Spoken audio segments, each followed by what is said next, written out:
बिस्मिल्लाहिर्रहमानिर्रहीम। Fly news के तमाम देखने और सुनने वालों को खुश आमदीद। अगर आप हमारे चैनल पर नए हैं तो सबसे पहले चैनल को सब्सक्राइब कर दें और बेल आइकन को प्रेस कर दें और हमारी वीडियो को पूरा देखें ताकि दुनिया की मालूमात से आप बाखबर रह सकें। आए बढ़ते हैं खबरों की जानिब। पाकिस्तान तहरीक इंसाफ के रहनुमा फवाद चौधरी का कहना है कि चेयरमैन इमरान खान आज आवाम को रावलपिंडी पहुंचने की कॉल देंगे। पाकिस्तान तहरीक इंसाफ का लाहौर से शुरू होने वाला लॉन्ग मार्च गुज़श्ता रोज़ जेलम पहुंचा था और गुज़श्ता रोज़ chief justice Islamabad high court justice Umar Farooq ने पीटीआई के वकील से कहा था कि इस्लामाबाद में जलसे और धरने के लिए ज़िले इंतज़ामिया को नई दरख्वास्त दी जाए। दूसरी जानिब रावलपिंडी पुलिस के आला अफसरान ने गुज़श्ता रोज़ रवात का दौरा किया और पीटीआई के लॉन्ग मार्च को बगैर इजाजत पिंडी में दाखिल होने से रोकने के इंतजामात का जायजा लिया। अब इस हवाले से फवाद चौधरी ने सोशल मीडिया पर बयान जारी करते हुए कहा कि हकीकी आज़ादी मार्च का दूसरा मरहला रवात के मुकाम से रावलपिंडी शहर दाखिल होने के लिए पहुंचेगा। फवाद चौधरी का कहना था कि शाह महमूद कुरैशी और असद उमर ने इस शानदार मुहिम की निगरानी की।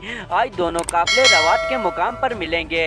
रहनुमा तहरीक इंसाफ का मजीद कहना था कि आखिरी मरहला आ गया है, तैयार रहें। इमरान खान आज आवाम को रावलपिंडी पहुंचने की कॉल देंगे। अवामी मुस्लिम लीग के सरबराह और साबिक वजीर दाखिला शेख रशीद का कहना है कि एक तैनाती सब पर भारी हो गई है। ट्विटर पर जारी पैगाम में साबिक वजीर दाखिला शेख रशीद ने कहा कि आइंदा 10 रोज़ कौम और मुल्क के मुकद्दर का फैसला करेंगे। सही फैसला मुल्क को सही सिमत में ले जाएगा और गलत फैसला इंतशार परमा कर सकता है। शेख रशीद ने अपनी ट्वीट में मजीद लिखा कि तबाहल मईशत मजीद संगीन हो सकती है। हर हुकूमत शुगर मिल्स मालकान माफिया के ज़ेरे असर होती हैं। ज़्यादा शुगर मिल सियासतदानों की हैं जो वजारतों में भी होते हैं, जिसकी सज़ा अवाम और किसान भुगतते हैं। साबिक वफाकी वजीर ने मौजूदा को तनकीद का निशाना बनाते हुए मजीद लिखा कि एक तैनाती सब पर भारी है। मौजूदा हुकूमत ने सिर्फ अपने केस खत्म कराए हैं जो वक्त आने पर दोबारा बहाल हो जाएंगे। शेख रशीद का मजीद कहना था कि मुल्क में महंगाई 30% बढ़ गई है। लोग बिजली और गैस के बिल दे नहीं सकते। खुद रिलीफ और लोगों को तकलीफ दी। 7 माह की 77वें वज़रा की हुकूमत न आवाम में जा सकती है न मसाइल हल कर सकती है। वफाकी वजीर इत्तलात मरियम औरंगजेब ने इमरान खान को बेरुपिया करार देते हुए उन्हें सख्त तनकीद का निशाना बनाया है।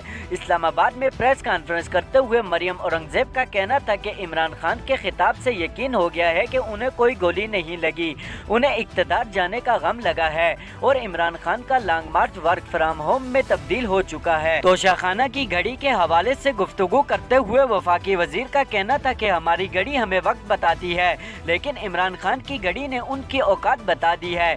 मरियम औरंगजेब ने मजीद कहा कि जब हरम शरीफ के अक्स वाली घड़ी को कोड़ियों के दाम फरोख किया, अपनी हुकूमत में अपनी जिद अना और मर्जी की FIR नहीं होती तो हुकूमत खत्म कर दें।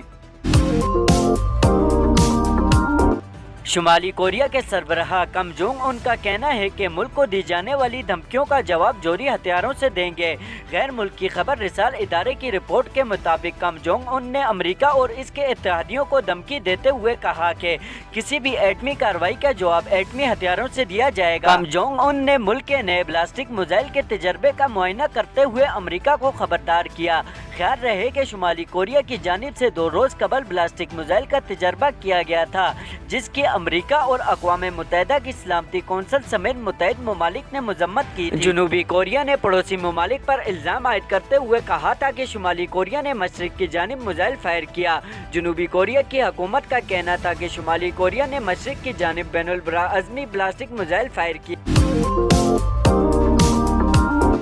पीटीआई रहनुमा शहबाज गिल के खिलाफ इदारे में बगावत पर उकसाने के केस की समाअत आज होगी।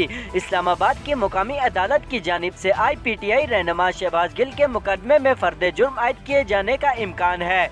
वाज़ेह रहे कि पीटीआई रहनुमा को टीवी पर इदारे में बगावत के लिए उकसाने और गद्दारी जैसे इल्ज़ामात का सामना है।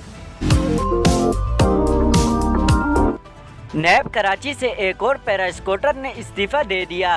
नैब पैरा स्कूटर आरटी कल्हड़ो ने अपना इस्तीफा चेयरमैन नैब को भिजवा दिया है। आरटी कल्हड़ो ने अपने इस्तीफे में लिखा कि जाती वजूहात की बिना पर इस्तीफा दे रहा हूं। बतौर पैरा स्कूटर मजीद काम जारी नहीं रख सकता। वाज़ेह रहे कि आरटी कल्हड़ो 2010 से नैब पैरा स्कूरेशन में फराइज अंजाम दे रहे थे। कुछ अरसे कबल भी नैब कराची से 2 सीनियर पैरा स्कूटर ने इस्तीफा दिया था।